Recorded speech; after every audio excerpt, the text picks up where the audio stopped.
What is going on, everybody in the Facebook and YouTube world? I'm A.J. Coppola. With me is Landon Lacey. We're going to be talking about the Daytona 500 2023 edition. But we're really going to break it down, go through a race review of it in a sense. But Landon, how you doing, my friend? I'm doing really good. I'm glad the NASCAR season is back. Had a great race last night in the 500. Um, Something new that we put together here, and I'm really excited to do this. Yeah, I'm excited too. Literally, as everybody heard when I was streaming Spyro, about the last 20 or so minutes of me streaming Spyro, Landon pops in and is like, I really want to do a NASCAR podcast. And I'm like, okay, and why not? Go for it. Shoot. He's like, yeah, but I don't know if I'd have anybody to do it with me. Okay, and me, what? Go ahead. It's kind of how it really got started. I've been wanting to do a sports or a NASCAR or literally everything encompassing of stuff I like. Another show. I have the Nerds Doing Nerd Things podcast, which that should have an episode going up in a couple hours after my co-host Susie and I watched The Last of Us episode 6. But here, we're going to be talking about the NASCAR races. Hopefully we can line everything up where we could talk about each and every race. But if we can't do that, we're going to try our best to hit that and then maybe do some of the bigger races if we come a little bit short there. But Landon, why don't you give everybody your background? Because you've been on the channel before, racing, obviously. Tell everybody in the YouTubes and Facebook land who you are, what you do, and a little bit about you. I've been a NASCAR fan since I was 4 or 5 years old. Kind of grew up in a racing family. My dad was a Bill Elliott fan when I was a kid. I was a Jeff Gordon fan when I was a kid. Jeff Gordon retired, became a Chase Elliott fan. Just really, have kept up with NASCAR every year.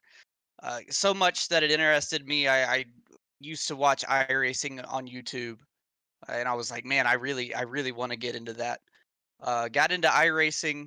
I've gotten really, really good uh, with it. I've been on a couple of pro teams now. Currently running Road to Pro to try to become a pro driver.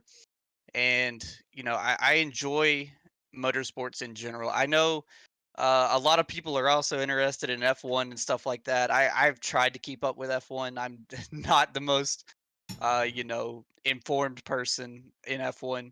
But NASCAR is where my heart is, and that's just what I know the most about, and I enjoy doing things like what we're doing right now.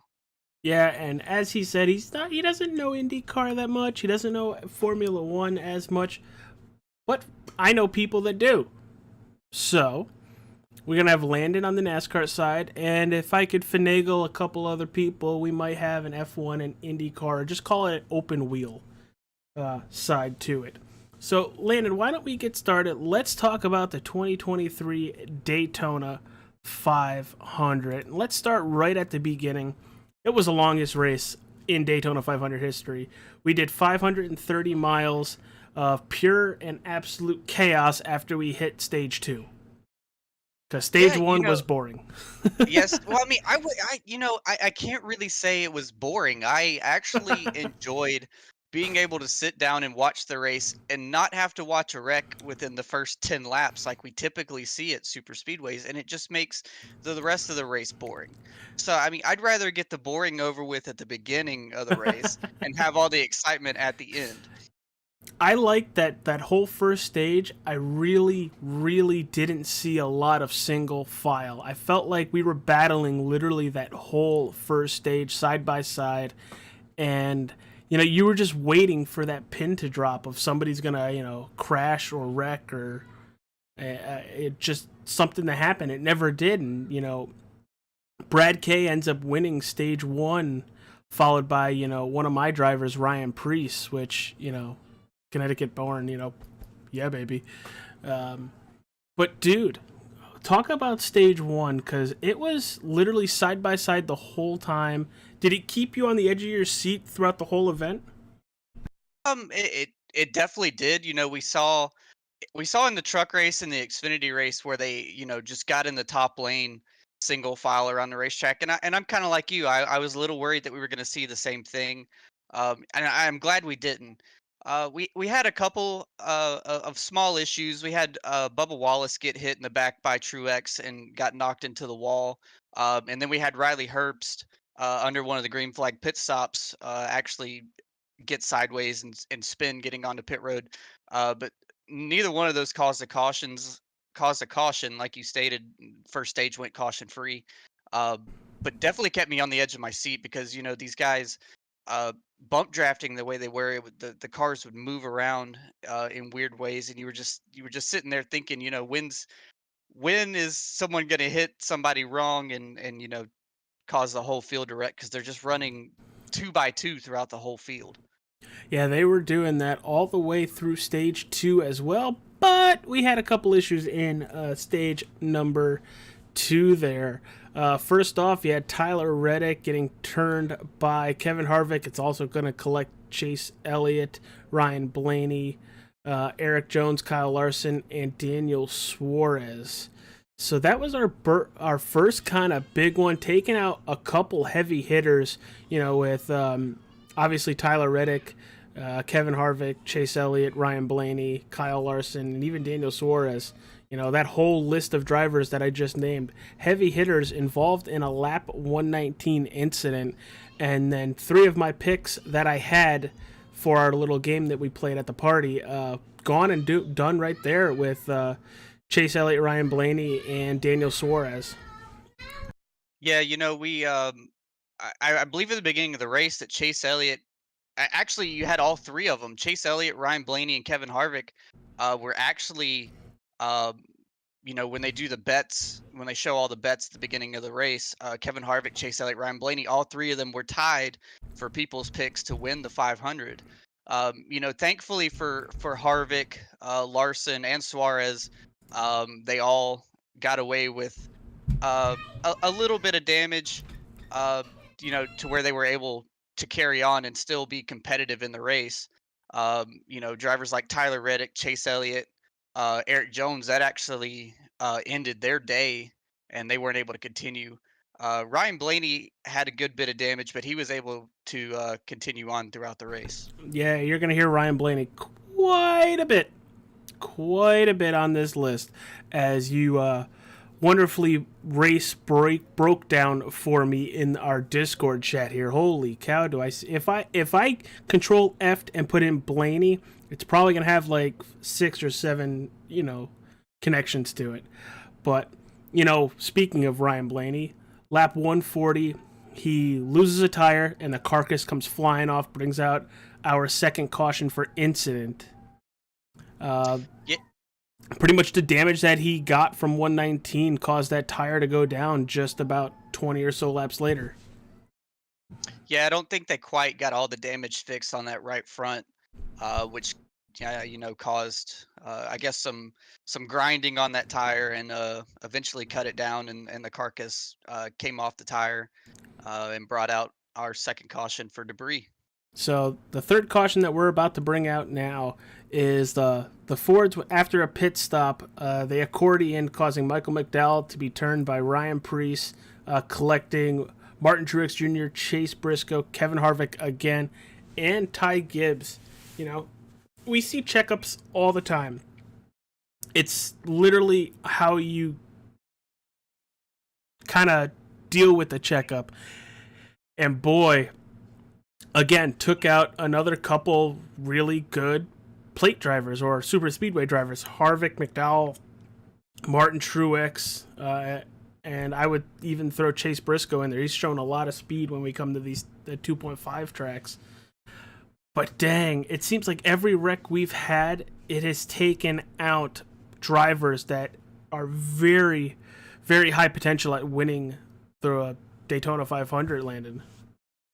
Yeah, Fords in general were very, very fast this weekend. It was amazing. I mean, especially in the dual races, we saw in the first duel just how fast they were when the Chevys all pitted, and then the Ford stayed out a couple laps longer, and they actually caught that Chevy pack before they came down pit road. So, um, heck, even I look at Ryan Priest that got caught up in this wreck, and Ryan Priest ran really, really strong before this wreck. He just, during cautions, the field gets mixed up, and we saw a couple times yesterday where after pit stops, some guys in the Ford camp did it as well, where they would make these aggressive blocks trying to stay in front of the pack because we didn't see the typical Daytona or typical super speedway racing like we've seen in the past where you can make moves so easy and pick your way through the field.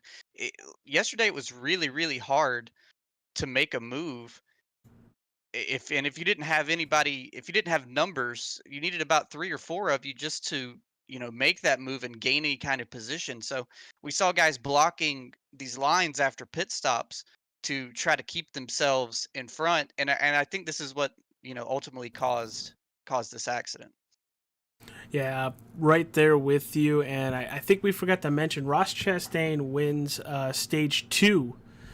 So, you have Brad Kay, who was very strong that first stage, to then Ross Chastain winning the second stage. And we're going to go all the way to 182. And Suarez spins, which, hold on.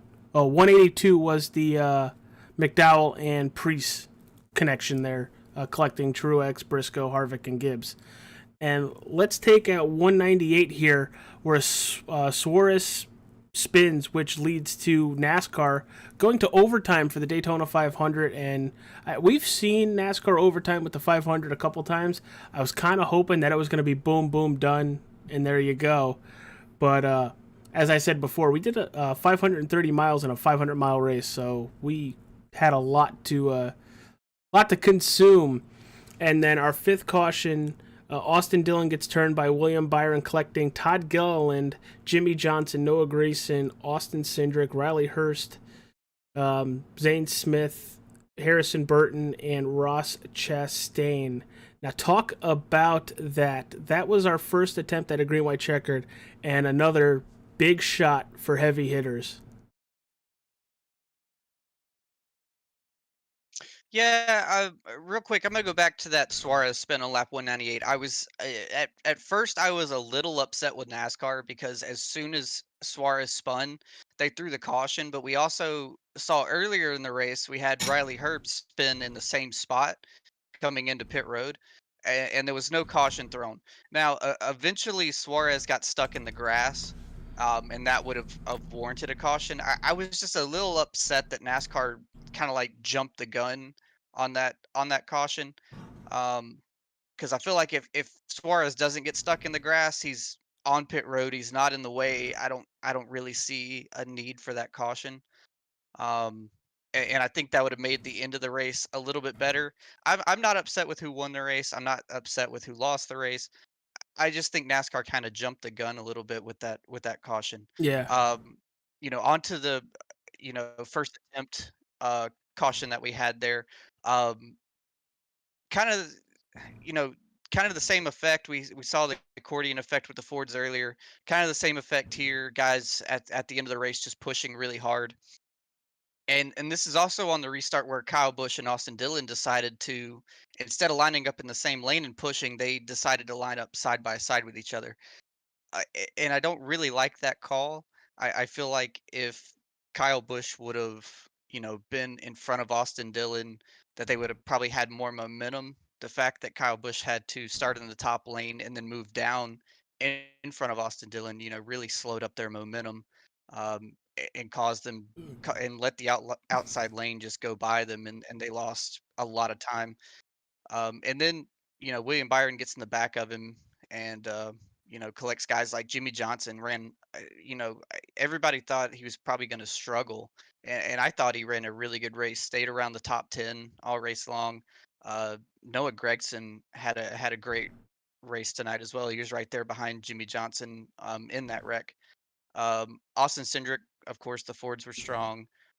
Uh, Zane Smith, coming from the Truck Series to the Cup Series, did a very good job. And Ross Chastain, another one who won Stage 2 and sadly got caught up in that. But that was the biggest incident of the night.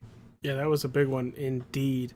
And I just want to throw it out there. I was not expecting Jimmy Johnson to do what he did. I thought there was going to be a lot of, they call ring rust on that. And heck effing no to that. He was putting that 84 Carvana Chevy Camaro wherever he needed to. And he was right around that top 10, top 15 all race. And I think at one point he was up to like 4th or 5th.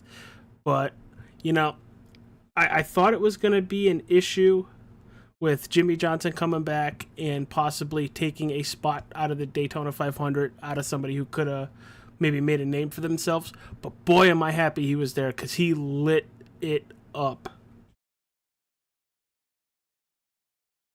So Yeah, he did. He ran very great. I just thought that going into the race, I thought he would just run in the back, just kind of mind his own business. But man, he was up there, racing it out with everybody. He wasn't afraid to get up there and uh get up there and get dirty.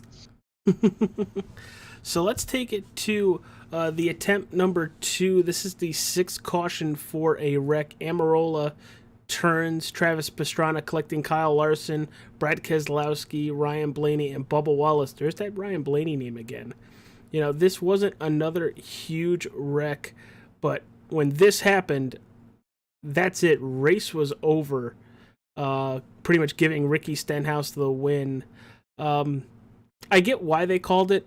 I felt like they probably needed to, but they were on the last lap. By the time they hit the checkered flag again, then they start slowing down. So maybe they could have let it pan out. But damn, dude, I was really hoping that we were gonna see it all the way back instead of Ricky Stenhouse, Joey Logano battle all the way back to the line. Landon, what are your thoughts on that final wreck? Uh, yeah, just Almirola was trying to push Pastrana, in the corner. We saw the same thing with in the first wreck with Tyler Reddick and Kevin Harvick. I think a little bit was due to Pastrana, just running this one-off race in the 500, doesn't have a lot of experience with bump drafting in these cars, and I just don't think he was ready for that bump. Got turned down into Kyle Larson. Kyle Larson took a big hit into the outside wall. Brad Keselowski as well took a big shot into the outside wall. Glad to see those two guys were okay. Um, but yet, we used to see back in the day that if the wreck was you know off a turn 2 on the backstretch, NASCAR would let them race to the finish. But um, I could sit here and complain about that. Um, but at the same time, I do tip my hat to NASCAR that they do take pride in the safety of the drivers. I understand we're here as fans to watch a race, to watch a good finish to a race, but at the same time, you know, there's people who root for Kyle Larson. There's people who pull for Brad Keselowski. They don't want to see their driver getting hurt, and I don't want to see them getting hurt either. So I'm glad NASCAR takes the steps to ensure that the drivers are okay, even if that risks us not seeing a good finish at the end of the race. Yeah, 100%. As much as I want them to race back to the finish, why my brain is like they could have. NASCAR, I think, did the right thing with throwing the yellow because they really don't slow down that fast. From the start finish line all the way to turn 1, it's really not that far for a stock car to slam on the brakes. So they did that. Ricky Stenhouse Jr. is declared the winner over Joey Logano in second. Third, Christopher Bell. Chris Buescher in fourth. Alex Bowman in fifth. Sixth, A.J. Allmendinger. Seventh, Daniel Suarez. Ryan Blaney in eighth. Ninth, Ross Chastain. And Riley Herbst pretty much coming all the way back after his spin earlier in the race. But Landon, Who was your biggest surprise of the race? Um, I think my biggest surprise is right there in our top 10 list. I was looking down through it, after I sent this to you, and I was like, man, AJ Allmendinger finished sixth. You know, he didn't. He ran a couple of races last year, but they were primarily road courses, and that's what he's known for, is a road course guy. Um, you don't really look at AJ Allmendinger as a plate racer, but he's back in the Cup Series full time this year, and man had a really really good race yesterday, and to come out with a top 10 finish, um, I think is someone who stood out to me. Yeah, honestly, I'm actually gonna go with a driver that ended up getting wrecked out, and I've said his name a couple times. I'm a huge fan. If you know who I am, it's Ryan Preece. His first time back in a full time Cup ride for a couple years, but I felt like if you can get into his head and see how well he ran at Daytona and felt the power from a Stuart Haas Racing Ford Mustang, he's probably ear to ear. He wrecked out. It sucks, but he's probably really excited to get to Auto Club next week. And, kudos to Riley Herbst. Daniel Suarez putting on another great show, continuing what he did last year. But man, Brad Kay also led the most laps with 42 laps, 52 lead changes, which is third all time in Daytona 500 history. Which I think this was the 65th edition of the Daytona 500. So since I bring up Ryan Preece, Landon, new faces, new places. Who was the best in your opinion? Who stood out the most with a new driver in a new place? Like, I wouldn't say Allmendinger because he was with Colleague last year and ran a couple races. Like a Kyle Busch, Ryan Preece. Like, give me somebody here. Um, well, I mean, let's go with Travis Pastrana. There you go. Um, right outside of our top 10 list, he finished 11th. Um, not a guy. He's been in NASCAR before. He's been in the Truck Series. He's ran a couple races in the Xfinity Series. But he wanted to come back and he wanted to run the Daytona 500. Had a very good qualifying effort on Wednesday night. Did good in his dual race on Thursday. And kind of, he had a speeding penalty early in the race. Kind of got him a lap down, but he got back on the lead lap. He ran around in the back. Um, was caught up in that last wreck, but still came away with the 11th place finish.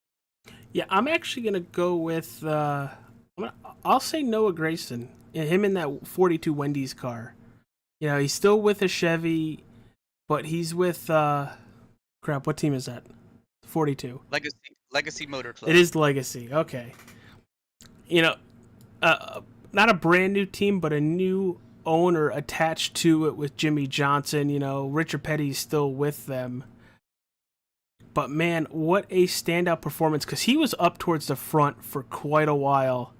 Unfortunately, he finished the race 2 laps down in 24th. But I can't wait to see what he does. Hopefully he doesn't puke on himself the first time he wins a race. Yeah, I thought Noah did very well yesterday as well. I thought he, kept his, kind of kept out of the spotlight really, other than the, Wendy's sponsored camera that they had in his car. But um, I thought he ran a pretty good race. He ran around mid pack all day. Was there at the end till he got caught up in that in the overtime wreck. Uh, but I do Noah in Xfinity last year. That was my guy last year in Xfinity. I loved watching Noah Gragson. I love his character. Um, I love the way he is. He's not afraid to, tell you how he really feels. Um, and I think that's a guy that could possibly, I don't like to say it, but could possibly give Chase Elliott a run for his money in most popular driver. I don't know, but I wouldn't go that far. I really wouldn't. I can see it because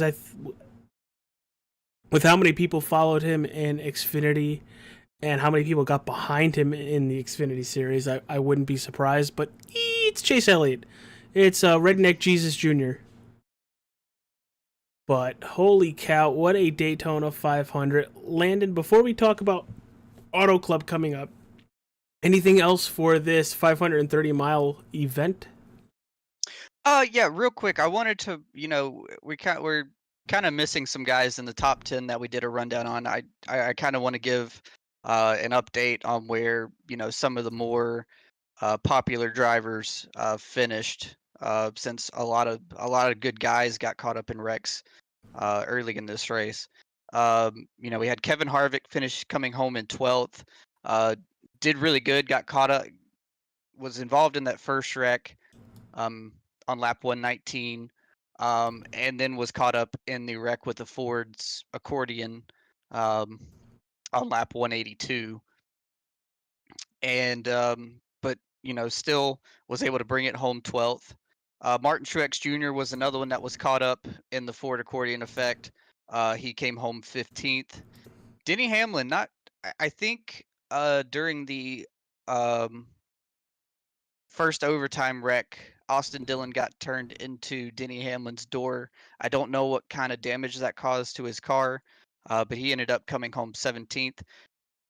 And really, I don't know what happened to Kyle Busch. He wasn't involved in an accident or anything, but for some reason he finished 19th. I'm not really sure what happened to him. Bubba Wallace finished 20th. Brad Keselowski led the most laps, like we said, won stage one, and really there at the end, him and Chris Buescher had very, very good cars. But it was just those two guys, and they really couldn't do anything against the Chevys at the end of the race. But he got caught up in that last accident, and came home 22nd. Ty Gibbs in his rookie season was caught up in a wreck as well. He came home 25th. Let's see here. Jimmy Johnson, after having a strong run in the race, like we talked about, he came home 31st. William Byron also was caught up in that first attempt caution. He came home 34th. Ryan Preece, who we talked about, had a really strong car, finished 36th. And then the strong guys that got caught up in the very first wreck of the day, Eric Jones finished 37th, Chase Elliott finished 38th, and Tyler Reddick finished 39th. And then Ty Dillon, who I know he's not really a big name, but he blew a motor in stage one. There wasn't a caution for that, but he ended up finishing 40th. Yeah, so there's your rundown of the 2023 Daytona 500 yesterday. Just happened yesterday, so we were right on the ball. But let's talk about Auto Club coming up. It's our last race with the 2-mile oval or D-shaped oval. Who do you have for a favorite here? Because I'm going to go with the regulars, Denny Hamlin, Joey Logano, probably a Kyle Busch too. Who do you got as a favorite going into next week's race? Well, you say those names. Kyle Larson won there last year. Ultimately after putting his teammate in the wall, but we won't. I don't want to talk about it. We won't speak on that. Chase Elliott ran really, really good. Chase Elliott was the teammate that he put in the wall. Chase Elliott ran really good, even after getting put in the wall. Ran really good. Just later in the race, also had a broken toe link, and I don't think they were able to fix that in time, and he ran over the damaged vehicle policy clock and was done in the race. But yeah, like you mentioned, Joey Logano and Denny Hamlin always seem to run very, very strong there. I think Christopher Bell has been, at the end of last season, was just about lights out. And I think he's going to be back in form, even though he finished third yesterday. I think we'll see him back in normal form at Auto Club as well. Yeah, I can't wait for it. Auto Club is one of my favorite racetracks to race on any form of racing sim. Granted, Heat 5 is not a racing sim, but you know what I mean. It's a lot of fun. Tires are always an issue. I'm really upset that they're going to a high bank short track after this, but we'll see what they do with it. Hopefully it ends up being a good race. Landon, cool idea. I'm happy that we did this. I'm happy that I just said, screw it, let's do it right now, so I have no time to say no. So, Landon, where can people find you, and what are you doing in the near future when it comes to racing on your platforms? I mean, you can if you're on iRacing, you can find me on iRacing, Landon Lacey. Just look me up. Um, and I currently right now running for Road to Pro with Prodigy Esports. So big shout out to those guys for what they do for me over there. We're working on setups constantly, just about every day. Um, but yeah, that's pretty much what's going on. All right, everybody, I'm A.J. Coppola. You know where to find me. The Nerds Doing Nerd Things podcast, and right here on the channel. There's a link down in the description below. It's to the fundraiser for Stop Soldier Suicides, powered by USAA. It's 30 hours of gaming, which you've seen probably this whole channel blow up the last couple days because of it. It's like video after video after video after video. Come hang out with me when you see us go live. Have some fun. If you got any spare cash and feel like donating, please do. It's to a very good cause. So with that being said, Landon, thank you everybody for tuning in. We will see you hopefully next week for the Auto Club race. Hopefully we can do it next Tuesday, because unfortunately I am booked beyond belief with broadcasting on Monday. So peace out, everybody. We'll see you on the next show.